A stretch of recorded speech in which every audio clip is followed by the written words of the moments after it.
Hello and welcome to the Futro Hidden Movie Gems podcast. I am your host, Ty Spiker Christensen. Why the Spiker, you may ask? I was told by a thespian, a real actor. I asked him, what would be my movie Hollywood name? And he said, okay, well, what's your full name? I was like, Ty Spiker Christensen. He goes, your actor name would be Ty Spiker. So I was like, really? So I was like, Academy Award nominated Ty Spiker. I liked it. It had a good ring to it. So I'm going to start saying that. Use my full name, folks. Behold the coagula. Okay, we've got Jordan Christensen on the podcast. I'd have voted for Obama for fourth term. It was the third. Oh, sorry, third. Oh my gosh, come prepared on the podcast next time. And we've got Karen Mickle on the pod. You know I can't give you the keys, right, babe? Oh my gosh. Rose, give me the fetching keys. And we've got regular Grant Mickle. Guest regular, I mean, not like average. Thanks. And Grant Mickle. I mean, I told you not to go to that house. White woman, love it. Oh, thanks. T.S. Mother fudging A. We get done. We get shiz done. Slaves. And honestly, we kind of do more than the police, but that's a whole other thing. Why was the old woman getting angry for me searching her, man? The next 9/11 is going to be some geriatric type shiz. All right, so today we're discussing Get Out. I can't help you, Get Out. No, not that Get Out. We're talking about Get Out. This movie, get out of here. I was going to use that joke later in the pod, but anyway, just get out. We will not get out. We won't get out. How much are we willing to bet that Ty's still going to use that joke later in the pod? Oh, yeah, I definitely will. Anytime that I can, I'll use it. My dad jokes humor is just a 10 right now. Out of 10 tonight, yeah. It is. So today, Get Out. This movie came out in 2017. It was directed by Jordan Peele. Guys, do you remember this guy from Key and Peele? The comedy that everyone tries to convince you that is funny. Is he the skinny one or the fat one? I always forget. Or not fat, but the bigger one or skinny one? Yeah, he's got the rounder face. Chubbier one. Okay. But little more meat on his bones. Not the tall, skinny, bald one, but the other one. Key and Peele, I gotta say, I much prefer Dave Chappelle, but no offense to these two guys. Just saying that they replaced the Dave Chappelle show, and they did their best, but there's some comedy sketches that are good, but man, you want to talk about milking a joke for all that it's worth, and until it's raw, and then it starts bleeding. Yeah, they're just like milking that joke until it starts... I'm uncomfortable. Starts bleeding, yep. That's the point. Their comedy gets uncomfortable sometimes, and it just keeps going. Doesn't let up. Today, we're discussing a really good horror movie, though. I liked this Get Out movie. Let's talk about it. It stars Daniel Kaluuya, if I'm saying his name right, Allison Williams, Bradley Whitford, who I love, and Catherine Keener, who was also famously on Being John Malkovich. I always remember her in that. It also stars Caleb Landry John something. Can't see his full name. Gosh, shorten your name, Caleb. Caleb Landry Jones, not John. And Marcus Henderson, Betty Gabriel, Lakeith Stanfield, who's going to be on when we talk about... he's going to be on. We're going to be talking about his Death Note L appearance. And Stephen Root. And Lil Rel Howery. There's got so many actors in this movie, guys. So... let's get into this movie. What was it like watching it for the first time, rewatching it for the podcast? Oh, real quick. Maybe I should give a plot synopsis real quick. A young African-American visits his white girlfriend's parents for the weekend, where his simmering uneasiness about the reception of him eventually reaches a boiling point. Yeah, you can say boiling point, right? Of the century. More like tied to a chair with a brain swap point, right? Jeez. Okay. So, let's get into what was it like watching this movie for the first time, maybe watching it for the podcast. Let's start with you, Cameron. Oh, man. I'm trying to remember I'm pretty sure the first time I ever watched it, Jordan showed it to me with Grant, right? I don't think I watched it with you. I think I watched it just with Jordan or something. I think I've only seen this. I remember being at the airport in Hawaii desperately trying to get Jordan to watch it. We were at the airport, and I was like, Jordan, you should watch Get Out. I watched it, and I loved it. And Jordan was like, okay, I'll give it another chance. I think you two watched it together, Cameron and Grant. I don't think I watched it with either one of you. Ty begged me to watch it again because I watched the first time. I showed Grant I showed Grant on my second or third viewing. Okay. Yeah, I think Cameron watched it with you first and then watched it with me. I don't I know don't if I think I watched it. I think I watched it alone. Maybe I could have. Maybe I don't remember. But anyway, so watching on the first time, oh my gosh, like I had high expectations going in because it had a ridiculous like rating on Rotten Tomato, and everything I'd heard from everyone was like it was so good and So powerful. Whoa. and then I watched it Really makes you think, doesn't it? Really makes you think, man. and Think, Mark. Sorry, keep going. Think, McFly, think. Not that kind of thing, Grant.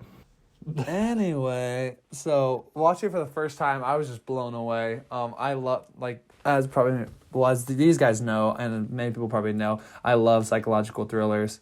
And this movie is definitely just one of those movies that you're on edge of your seat, and you're like, it's one of those things where I love watching it with people, and it's one of my favorite movies to show people. And so that's what we're watching for the pod. I've seen this probably upwards of 8 or 9 times. I love showing this movie to people and just seeing their reactions, like at certain scenes, like when he's running in the woods, doing his nightly exercises. What the fuck? And then when she's also like, sprinting at someone and then changing directions last minute. That was actually a trend on social media. People were doing it in grocery stores and slipping on the slippery tile and flying into the stalls of the grocery store. Hilarious. Like, just look it up. Look up failed Get Out challenge, and people were sprinting at people and then like would dart last second, and then their feet would give out and they were smashed into the aisle of chips or something. It was so funny. Yeah, and just rewatching it for the pod, like every time it gets better, and it's in my top 10. It's a masterpiece. Top 10 movies of all time. Did you mention it when we did the pod, or did this recently reach the 10? I mentioned it when we did the pod. Oh, you did? I must have missed it. Might be recency biased. Recency bias? What? Recency bias, yeah. He said he had it in his list. Yeah, I was curious if it recently made it or it was something on your list before. Oh my gosh, Jordan. Are you fucking kidding me? I've literally had it in my top 10 forever. Well, the movie came out in 2017, so it couldn't have been forever, Cameron. I'm sorry. You guys are Anytime I come on the pod to talk about a movie I love, you guys like make it your like, what's it called, destiny, and everything in your willpower to just make it miserable for me. Destiny. Gosh. Cameron, it's my density. Okay. Dude, I want to watch Back to the Future now. So we want to get into Grant. What was it like watching it for the first time, rewatching it for the podcast? I remember just like total confusion the whole time. I was like, why are these people acting so weird? But don't you see, Grant? They're just weird because there's a black guy in the room. like the maid who's crying, and then she's just like, no. It's like, what's happening? And then like it's just such a good watch, like seeing all the twists that happen, and then just like, yeah, I'll get into that later, but it's a really good watch. And I like rewatching it where you find all the clues of like what leads up to it and what hints are given because you know the ending. Because I'm really bad at like first time watching, guessing stuff, because I'm just like, what's happening? So it's fun rewatching it. Excellent. Jordan, how about you, man? What was it like watching it for the first time, rewatching for the podcast? So like Ty mentioned, he kept telling me to rewatch it because the first time I saw it, I was just like, I was so tired of all this like political stuff, and I was like, I don't want to watch another movie. So I watched it and I just like hated it. A horror movie disguised, or activism disguised as a clever horror movie, right? Yeah. But it's very much not. Yeah, it's, I will say it right now. It's great though. I mean, yeah, the second time I absolutely loved it when I watched it with Nick, because I'm like, oh, okay, like this film's actually really smart and it's really well done. It's just the first. Did Nick help you see, Jordan? Did he open your eyes? No, before, like I said, just that first time, I couldn't separate it from all the political messages and everything going on in the world. And so I was like, I can't even enjoy this. It was giving me a headache because I'm like, I felt all this white guilt. I felt like Joe Burnham or whatever his name is from Netflix. Bo Burnham? Bo Burnham? Yeah. Does he suffer from white guilt? I don't know. He makes jokes about it. But so on this viewing, maybe I should have been like more focused in because I was kind of like having it playing in the background, and I was just kind of like, Wow.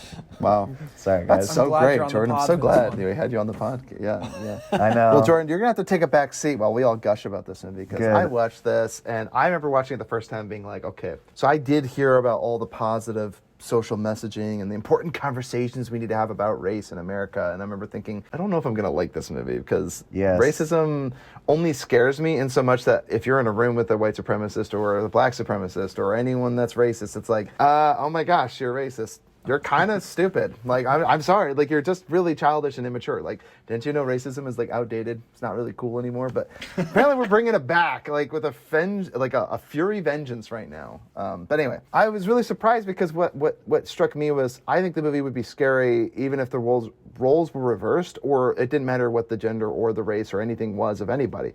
The movie's still scary on its merit. Like if you attend your in-laws and it turns out it's like Meet the Parents, but like your worst fear of Meet the Parents, where it's like awkward to meet the parents and they want to sell you as a slave, it's terrifying and it works. Like that's a very scary premise, and I like that about the movie, and that's why I initially watched it and I was like, oh, you guys should just see it because even if you don't care about the messaging or you like the messaging, you can still enjoy it for a very creepy, atmospheric movie because they do a really good job at setting the tone. This movie is eerie, like all throughout. Yeah, like eating Fruit Loops without milk. Eating your cereal separate from your milk, that's the weirdest thing ever. But eating the eating the Fruit Loops too. individually, not just like handfuls. It's like individual Fruit Loops with milk with a straw and then her blank stare answering the phone to the TSA friend Rod, that was so disturbing. Like, oh, where is he? Oh my gosh. She turns into like a terrible actress at that point, and obviously the jig is up, but I just thought it was funny that she wasn't trying very hard. I'm like, you still have to try, girl. And Rod saw right through you. I love when she's like, I know the way you've been looking at me. Yeah, when he mutes the phone, he goes, "That is lying." You mother freaking liar! Like, I loved that scene. That was so funny, dude. Black people cursing is the funniest thing. So anyway, I will just say I love this movie, and on rewatch, I also liked it because there's so many fun things you can enjoy on rewatch. Because once you know the twist, there's so many subtle hints throughout the movie that tells you exactly what's going on, but you can't quite put a finger on it. And what's really cool is that each of the eerie atmospheric things that have to do with, I would argue, racial and cultural divides, they can be summed up with just a crazy twist at the end. You're not expecting this crazy plot twist where, we hypnotize people and then remove part of their brain and put something else in them, and they become a conduit and have to live as a zombie inhabited by somebody else's consciousness. Very cool, very creepy, awesome horror movie. So it stands on its own with and without the activism is my point, which is why I really, really like this movie. Let's get into two of our favorite things from this movie. Why don't you start us off with Grant? I think my top two would be that, like, how he gets revenge on everyone at the very end. Yes. Like, it's such a satisfying, like, just all these creepy, twisted people. Like, he's able, like, he kills the dad with the antlers. Very poetic, mind you, because he said that all deer should be extinct and they're taking over, and he literally gets rammed by a deer head. Dang. Yeah, when he comes over and they're talking about hitting the deer at the beginning in the car on the way over there, he's like, "Oh, you did the world a favor. One less deer in circulation." He's like literally talking about how he wants them exterminated and they're taking over, and he literally uses the deer head to smash him. It's great. Rams it into his stomach. Good gore, by the way. Bleeding. Oh, it was really good. I liked it. It's good. A good amount of gore. Yeah. The right amount. And then just, I think my second favorite thing, like, with that is just the twist where the cop ends up being his friend, just in a TSA car, I guess. Because when he shows up at the end, yes. Yes, because that whole thing. Help, officer, help. Because I was like, does this kid ever get a break? So I was like, this is going to end the worst way. Apparently, there's an alternate ending. I haven't watched it. Yeah, I have. I actually liked it better. The first time, I'm like, ooh, that ending I would have liked better. But then rewatching it, I'm like, and hearing why they changed it, I'm like, oh, yeah, that was the right ending. Interesting. So what was the ending? Is like a cop shows up and then shoots cop shows Chris. up and then he goes to prison, and then he's talking to his buddy behind prison bars. Oh, interesting. Yeah, I don't like that ending at all. Well, I mean, now I don't. I think it's a great ending how it is. But the first time, I'm like, I would have liked that better because it just feels more real. But Yeah. but that's the point, though, is they get their Hollywood ending And I actually like that his friend Yeah, shows up. because in the end, it's like I didn't need the last message of activism where it's like black people still can't get ahead. I'm like, Daniel Kaluuya, you're a perfect example of this. You're a mega famous superstar. Jordan Peele, you're directing the what was it, Best Picture winner? Or Best Screenwriter, I think it was. But either way, I'm like, I don't buy this narrative. And again, I'm not anyway, whatever. I don't want to get into it. See, this movie does a good job because it blurs the line of like, okay, what is activism? What is a good messaging? The movie stands on its own. So regardless of whatever political climate we live in, the movie's great. I'm glad that you pointed those out, Grant. And I'm glad to know about the alternate ending. See, I never knew it existed. And I'm like, oh, I'm really glad that they stayed away from it. Because in the end, I watch movies for escapism. And if I have to be reminded how crappy the world is, because guess what? Truth is, everyone's being crapped on right now. The politicians and the media, they hate your stinking guts. Doesn't matter if you're left, right, black, white, they freaking hate your guts, and they're just making us turn on each other so we can tear each other apart and not be fixated on the real problem, the elites, man. The freaking rich white folk in this movie, they are the problem, man. Dean Armitage, like Mr. Armitage, man, that guy is awesome. Bradley Whitford's character in this movie is the blind guy? No, dang good. No, he's the father. He's the dad. Oh. And I loved him in Cabin in the Woods. He's so great. I love this guy. Want to see him in more things. He's also in that TV show you like, Cameron. Jake Peralta, Brooklyn Nine-Nine. He's Jake Peralta's dad. He's the worst father ever. Yeah, he always makes appearances. Really? Yeah, yes. He's great. Bradley Whitford's character is awesome. I love his performance in this movie. Well, I love great. the blind guy, too. I thought he was great. He is excellent. Yes, he is excellent. I want your eye, man. Stephen Root. That was going to be my quote at first. Scariest thing, dude. I want your eye, man. See? He's like, I couldn't care what color you are. I just care about your eyes. I want to see what you see. So creepy, dude. Oh, guys. Black's the new white. Black's the new white. Black's in Do you find it more advantageous in today to be a black man? This is the Asian dude. I can't imagine what that guy's thinking. He's like, I have to work so hard. I'm being discriminated against. I have to score high on ATC or ACT. It's so hard. And then it's like, dude, like poor guy, like he has to struggle to make ends meet. You want to know about racial discrimination? Poor Asians in America, dude. Holy crap. Or that lady. Yeah, she's got like the old creepy guy in like oxygen. He's like, it's like can't wait to inhabit his body, dude. Oh my gosh. I love it too. He's like, hey, let me see your performance. Like he's like, do you play golf? And he's like, no. And he's like, okay, let me see you square up. Like still pretend you're golfing for me for a second so I can visualize myself. I know. golf I in your love their body. like so you know, creepy. So creepy. It's like they're at an auction. They literally go to an auction. It's yeah, so they literally fun. go to an auction. Yeah, it's really impressive. Because again, even if the roles were reversed or this was a white guy, it's terrifying. To auction off somebody as sold as property is fetching terrifying.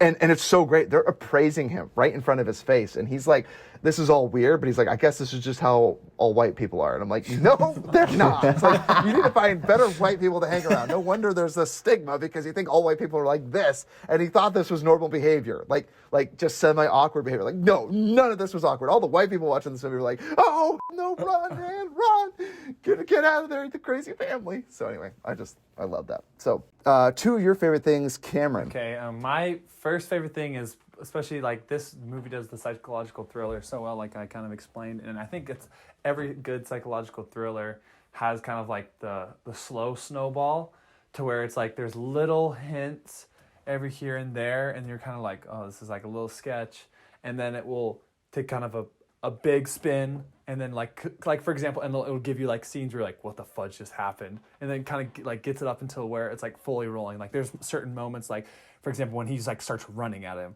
you're like, holy shit, what the fudge is happening? And then like goes away and you're like, okay, it's still like super sketched, like when she's crying. Or when he takes a picture of him and he just starts freaking out. Yeah, oh my god.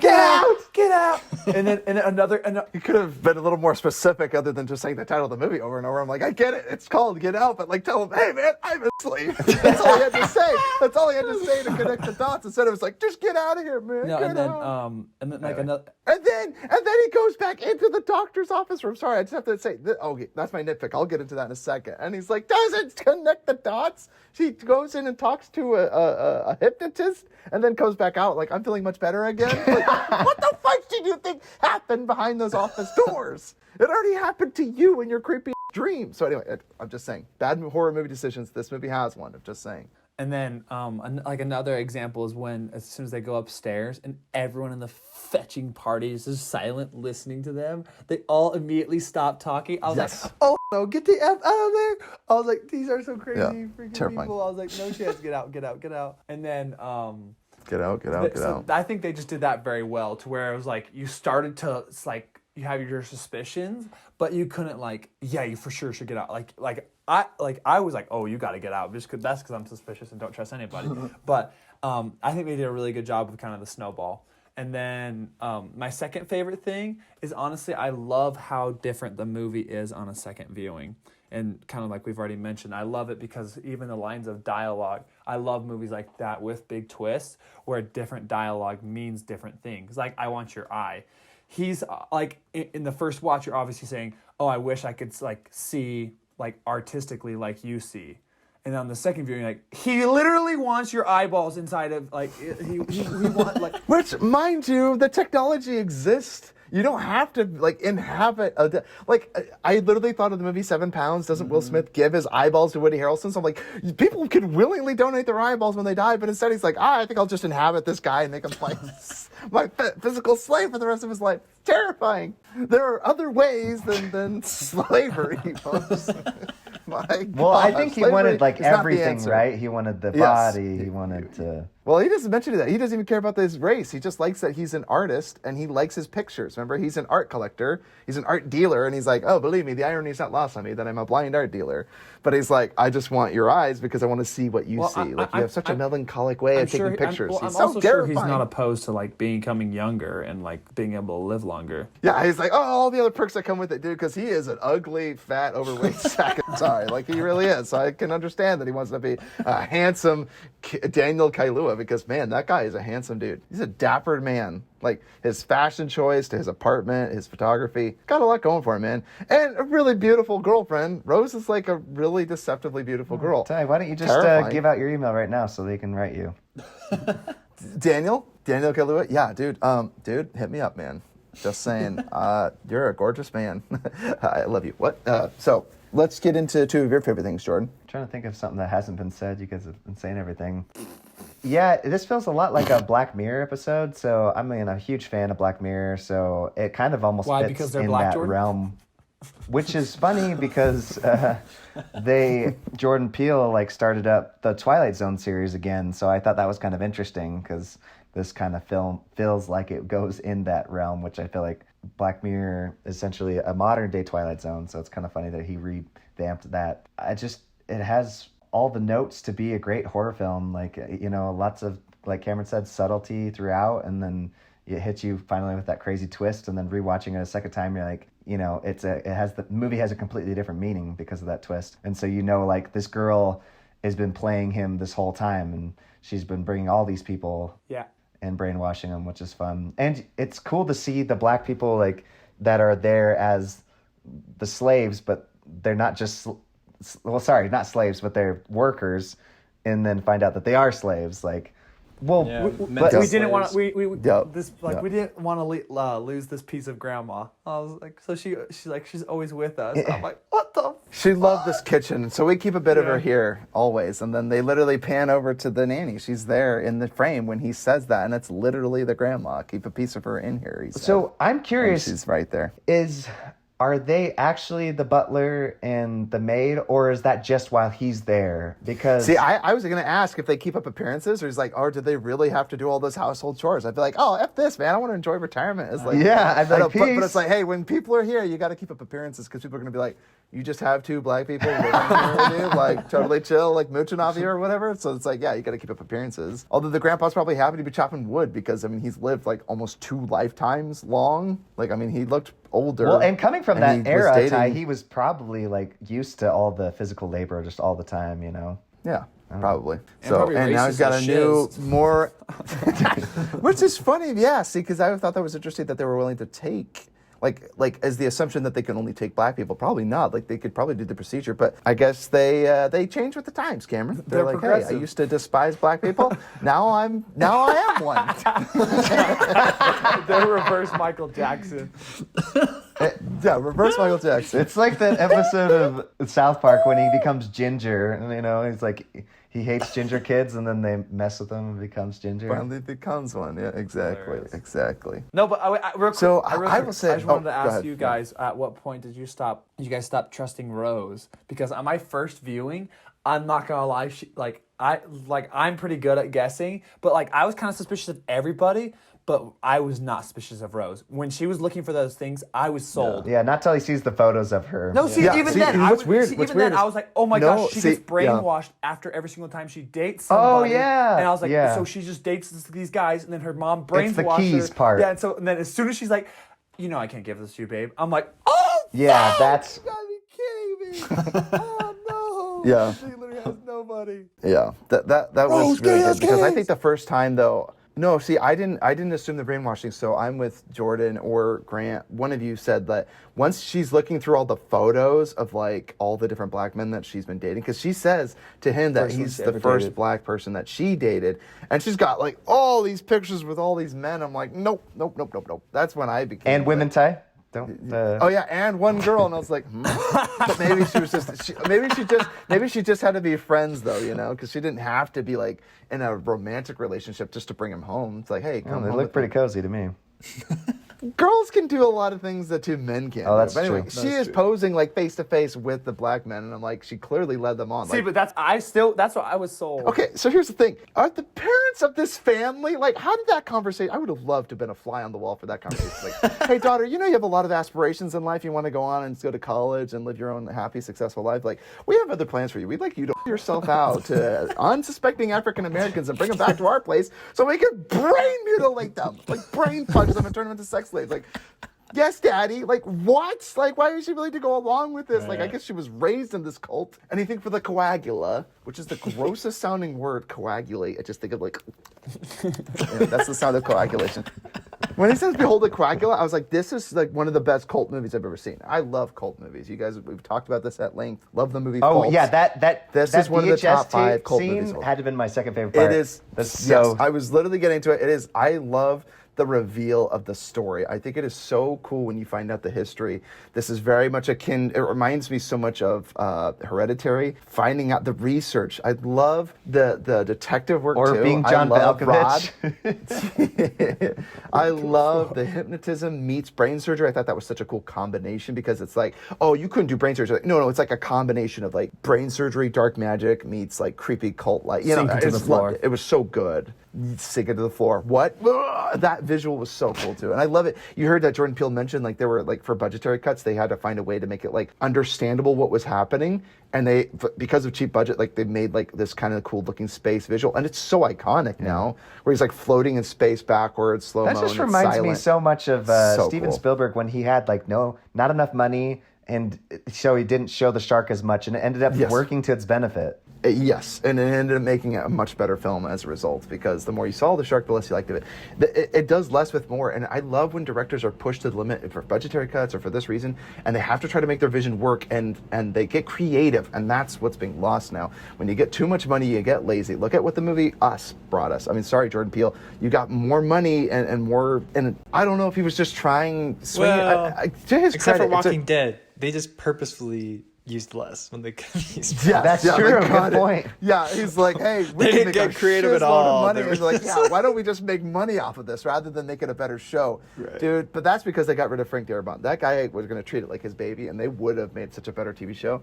And they're like, let's just cut money, including firing the director, so we can bring on this nobody who knows nothing about and making this show so gosh awful. Like, I mean, just terrible. So anyway, I can go on about Evil Dead, or not Evil Dead, the Walking Dead TV series. But so I love the aspect of like trying to solve the mystery. I love Rod was like literally pointing out from the very beginning like the twist. Like Slaves. I love that it's almost a misdirect. Yeah, he was kept calling. He's like, don't go to that place, don't go to that reunion. Don't go to their house. He kept warning him, and it was like he literally called everything from the very beginning. Like he is the smart horror movie decision. But you're like, he's dating Rose. Like Daniel's like, I don't know if that's like a regular occurrence for him to date a well-to-do girl.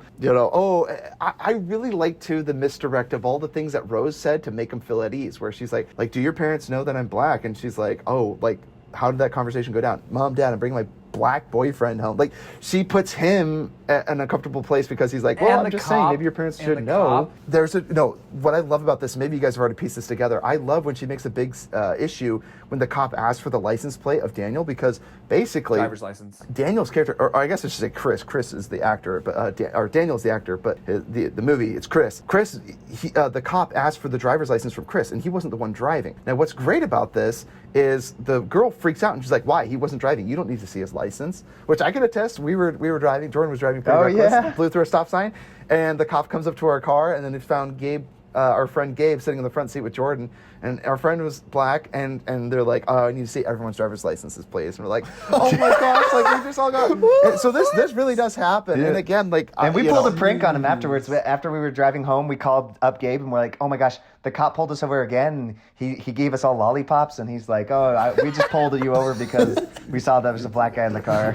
Yep. Yeah, he said, "What are you doing hanging around with a black kid like that?" That's what he told us. So he didn't. We were just made that up, though. Yeah, we were just teasing. But honestly, like, in the end, like, I don't know what police protocol is. It's like, I guess they're just functioning off the statistic that, more African Americans are in prison. I don't know, or more likely to be, whatever, right? I don't know what their protocol is. Not Gabe, let's Gabe wanted her to fly. He's my Cheeto Puff man. Dude, I love Gabe, man. We love him to death. And I'm like, I don't know what cops are operating on, and I don't know whether or not they need to be defunded or not. In fact, I can guarantee you they should not be defunded, because even if they're a corrupt police force, it's certainly better than anarchy, okay?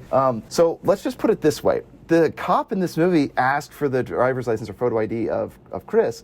What's great is she comes to his defense and is like, "What? He wasn't driving. You don't get his driver's license. Like, that's ridiculous." And he's like, "No, it's not a problem." She's like, "No, you're not getting it." And then the other cop's like, "Hey, you got a problem?" He's like, "No, we're all good here. Have a nice day." And he leaves, and then you're like, "Oh, look at the girlfriend standing up for him." And even Chris tells her, he's like, "Oh, that was super kind of you to stand up. That was super hot." And she's like, "Oh yeah, like, I'm gonna be your man. I'm gonna fight for you. I'm your warrior." And it's so great because it's a misdirect, because at the end of the movie, when it's revealed that Rose is in on this, the reason she didn't want the cop to see the guy's ID is because he needs to go missing, and he can't have the cop verifying that he was in fact there with her at that day to verify where she was. See, Grant's mind's blown right now. See, she was being like, "Oh, don't be racist," but she's like, "No, I don't want you to photo ID this guy so he can go missing." And then there's proof that he was there and went missing last seen with her. Yes.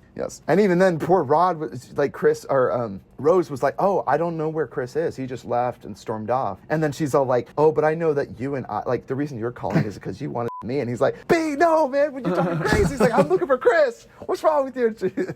I love that. And she's like, "It's crazy." No, it was great though when after they hung up and he was like, "Oh man, she's playing games. She's good." Yeah, she's like, she's brilliant. She's brilliant. That's what she is. Yeah, he says brilliant or something. I forgot what he calls her. She's like, "That's great." Like, she's like, "That was very smart" or something. I forgot what he calls her, but that's so great. So Eddie nitpicks. I would just argue that Chris, bless his heart, he is way too naive. Like, I guess he's just too blinded by his infatuation with Rose that he can't see all this crazy stuff going on. The one thing that I would say to defend, like, kind of partially counteract, I definitely agree he is a little too naive, but see, the reason I was in the same boat as him is because of her saying kind of what we talked about, saying coming to his defense about the cop, and then also she apologizes for her family's behavior. She's like, yes, "That's and then weird," also and she acted disgusted. at the lake, she said, "We should go," and then she said, she tries we to should play. go, and he goes, but only because she knew the auction. She knew the auction had finally taken place and it was over. The jig was up as soon as they went back. They're like, "Oh, well, my part in playing all this is done. We can leave now safely." Well, I just can't find the keys. I'm so sorry, babe. Rose, give me the gosh dang keys. So scary. Reminds me of Knives Out when the throw up girl tells Captain America like all that happened, and so he's like trying to like figure out a plan, because when they start figuring it out, you're like, "Oh crap, we have to like act quick and do something about this," Just reminded me of that. Love it. And another great moment too, where like everyone makes such a big deal out of Chris's smoking habit. It's great when you find out that they need his body in pristine condition, but also the real disdain that the mother. If you could push your body, you could be a god.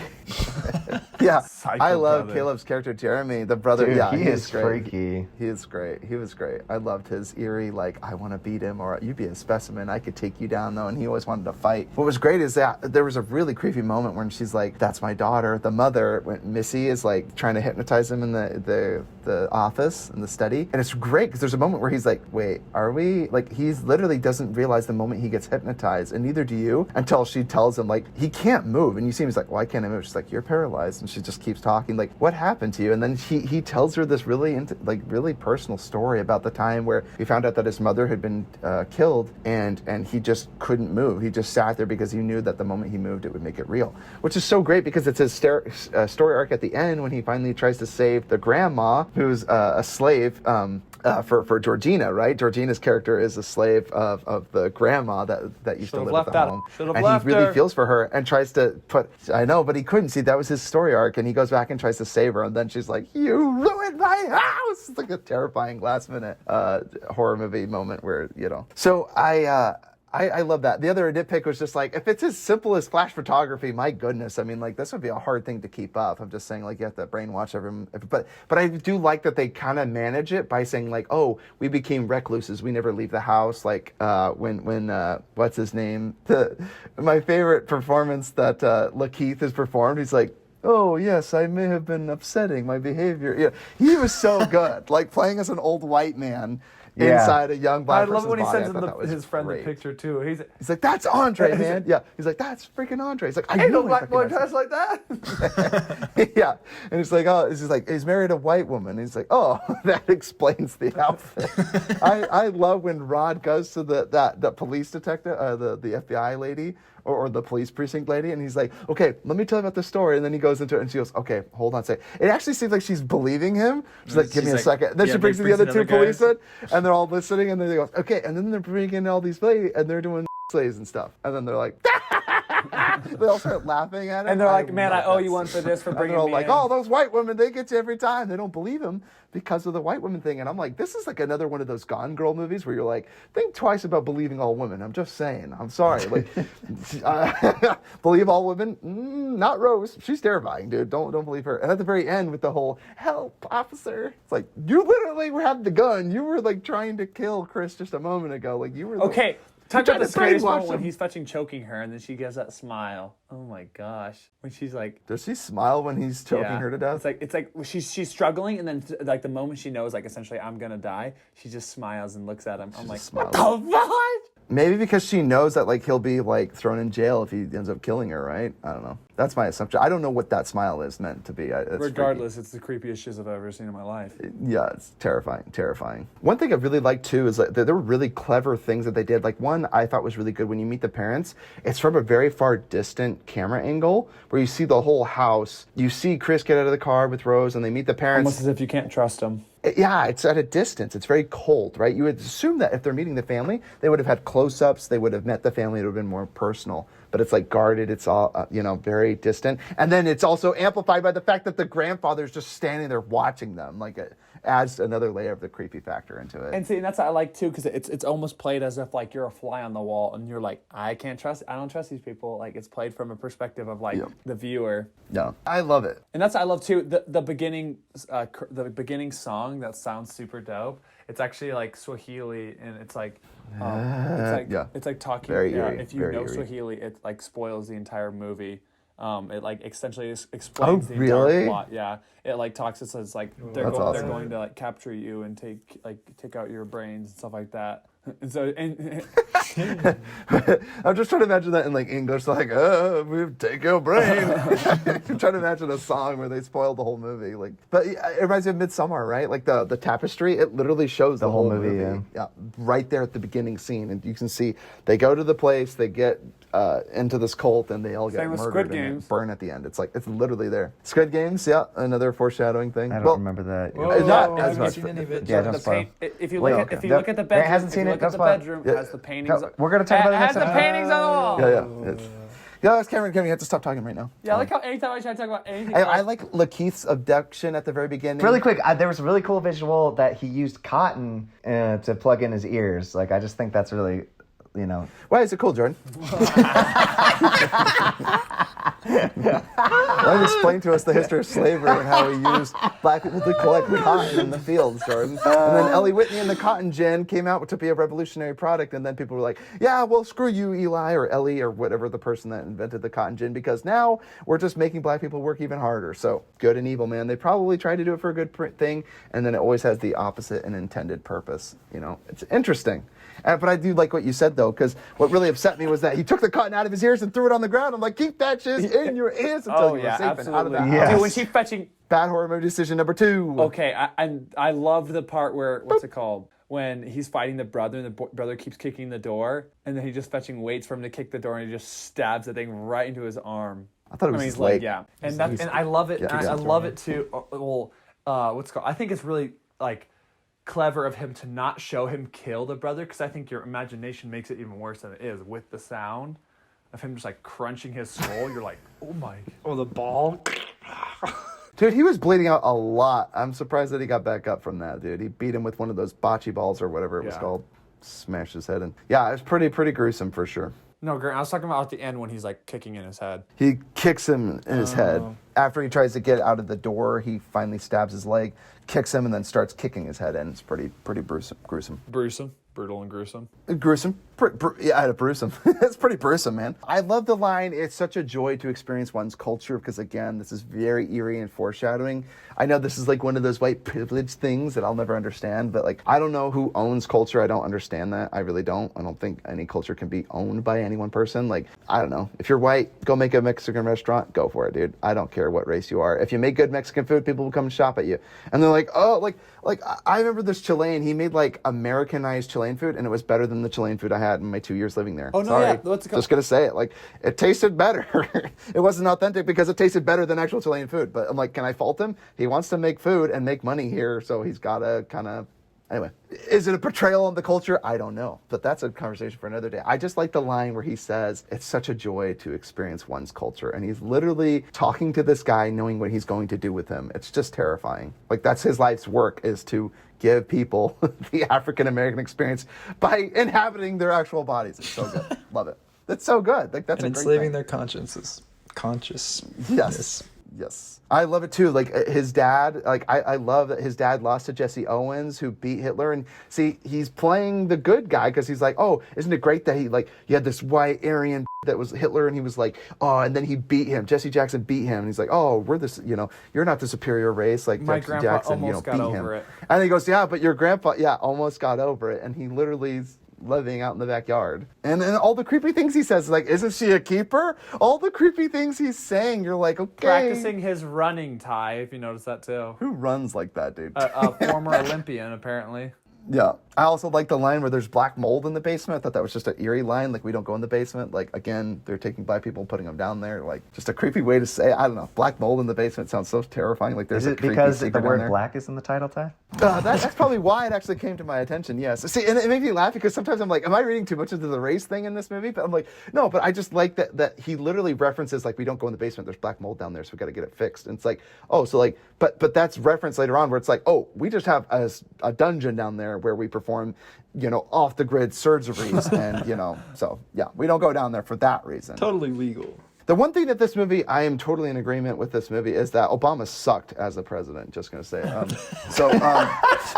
One thing, okay, and again, the third bad movie horror decision that Chris made, when he found out, when Jeremy, Rose's brother, tells Chris that Rose used to bite and suck off her toenails and chew them and keep them, he should have been out of that door. He should have been out of that house faster than lickety split. That was the third bad horror movie decision. I don't know of a single girl that used to bite off her toenails and keep them and collect them. So when she's eating Fruit Loops at the end with her milk in a separate cup, it's not the weirdest thing that she's done in this movie, apparently.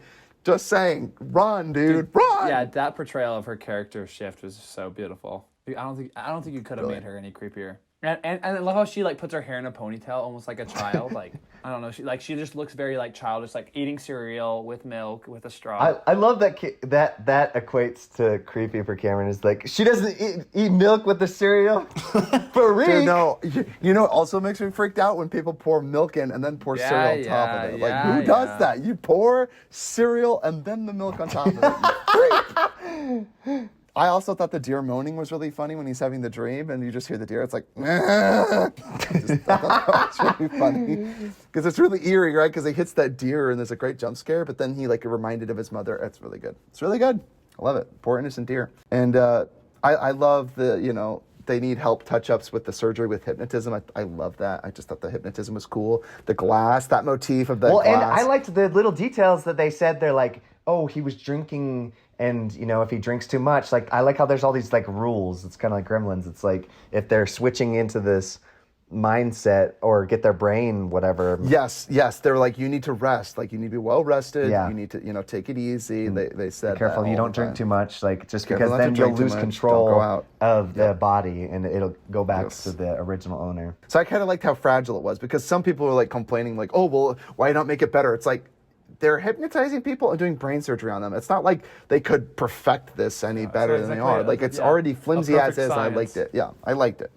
Yeah, it's not a perfect. It's not. It doesn't exist science, but that's why I liked it. How fragile it was, and like they had all these rules. It just made it more believable and heightened the frickin' tension, because it's like, oh my gosh, like he'll be there watching. I love that visual of them like at the distant movie screen when he's in the sunken place. Love the word sunken place. So cool when you create like part of something that's in the zeitgeist. It's like, oh man, like I was having a terrible day. I was in the sunken place. Like I'm just like off in the distance while someone's using my body for grace knows what. I just love that. So one thing I would say is I love that visual, but again, it was really interesting that the grandparents were doing all the household chores, and they're like grandma and grandpa like in servitude to you guys. I guess that's the least they could do. You gave them new healthy bodies. So, but anyway, love that. All the lines they use that when he goes to give Lakeith a fist bump and he grabs his hand for a handshake.